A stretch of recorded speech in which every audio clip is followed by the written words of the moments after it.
घूमत जो पहलवा तो बड़ा चटक लौकत रहलू। अरे का बताई देवर जी, जौन तोहार भैया हवे ना हाँ उ रोज पी पी के आवेला। तो सुना। हाँ सुनावा। रतिया पी के अइले हो, रतिया पी के अइले बलमा मोर ताड़ी हो, सुतेला गोड़ा वारी का करी।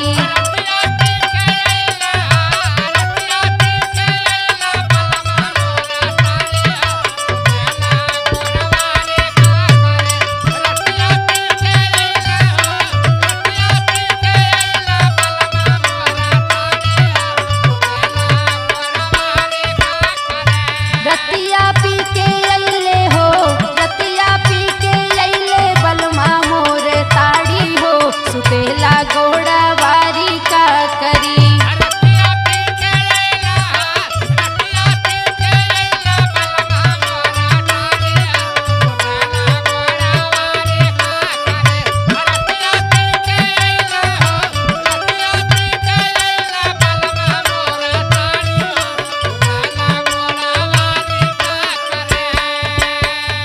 सॉरी ये बेला कहा ताड़ी पा गई भैया।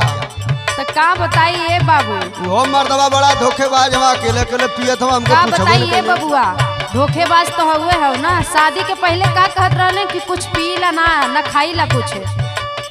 तो सुना। सुनावा। कितनो खोदी के जगाई नाही टूटेला ओहाई।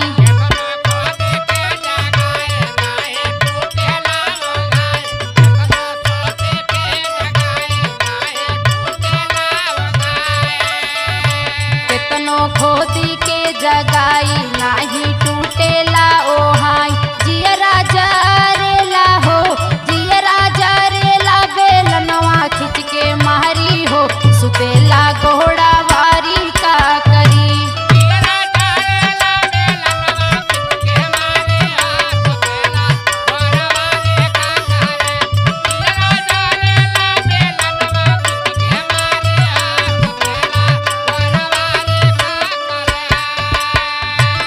अरे तो जब जगौले पर ना सुतल तो अंगूरी डाल दा कानवा में, अरे हिला दा ऐसे ऐसे अपने आप जाग जाइए। केतनो गुदगुदाइला लेकिन पते ना चलेला। तो तू ही मुँह फेर के बगल सुत्ता का करे छे? अच्छा सुना। सुनाव। करी के तनो दुलार नाही उठेला गवार।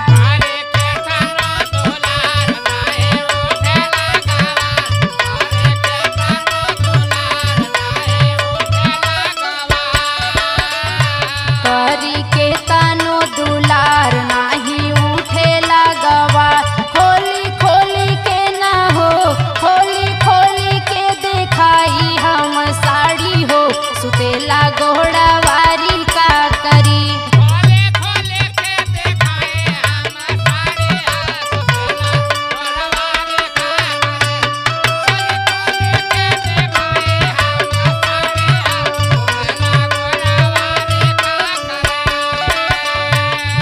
हमार बात सुना, एक उपाय बा। हमरे छन्ना में भौजी से पूछला फोन करके कि भौजी तू कैसे जगावे लू भैया के जब वो अवल कैटेगरी में तो। अच्छा हाँ तो बताई कौनो उपाय छन्नई गुरु से पूछ के। हाँ। अच्छा सुना। अच्छा सुनावा।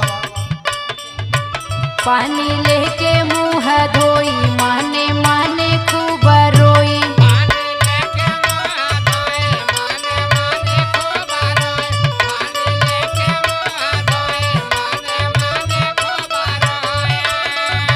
पानी लेके मुँह धोई, माने माने खूब रोई।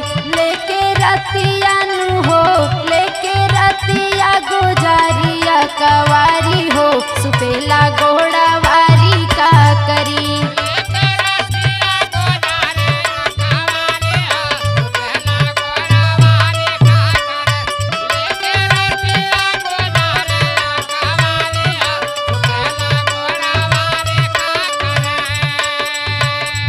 और देखा ज्यादा दिक्कत हो तो हरियर का ड्रम खरीद ला 5-6 बोरा सिरमिट कमवा खत्म हो जाए। सब मेहरारू एक तारे ना होली। हमार पति परमेश्वर हवे। हाँ तो सब मर्दो हमारे लेखा ना लगे रात भर प्यार करे तो देखो तो नहीं तो ताड़ी पी के सुत तो का प्यार करी तारा से भौजी।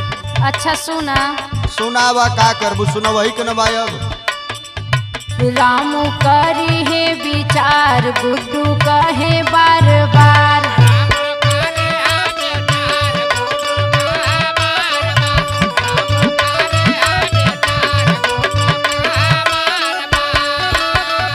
रामू करी है विचार, गुड्डू कहे बार बार। फेंकू लाल नाही हो, फेंकू लाल नाही, बुझे लाचारी हो, सुतेला घोड़ा वारी का करी।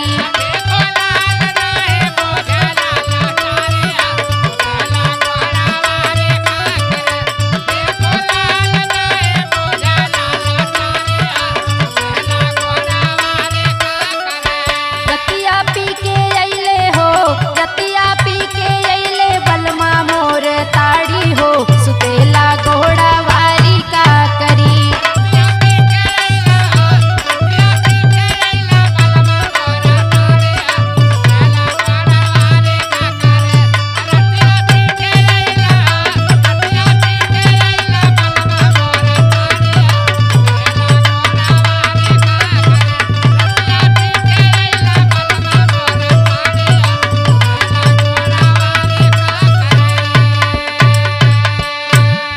चला भौजी का करबू, विपद तो तोहार बड़ी, तू पतिव्रता हो, नहीं तो तुम्हें अपनी ओर खींची तब है। पुरान साइकिल है, चैन फेंकी के धीरे धीरे चलावा। का करेगे बाबू? ए बबुआ कोनो उपाय होई तो बतावा। अच्छा रे, ज्यादा परेशान हो तो फिर बताइया हम है।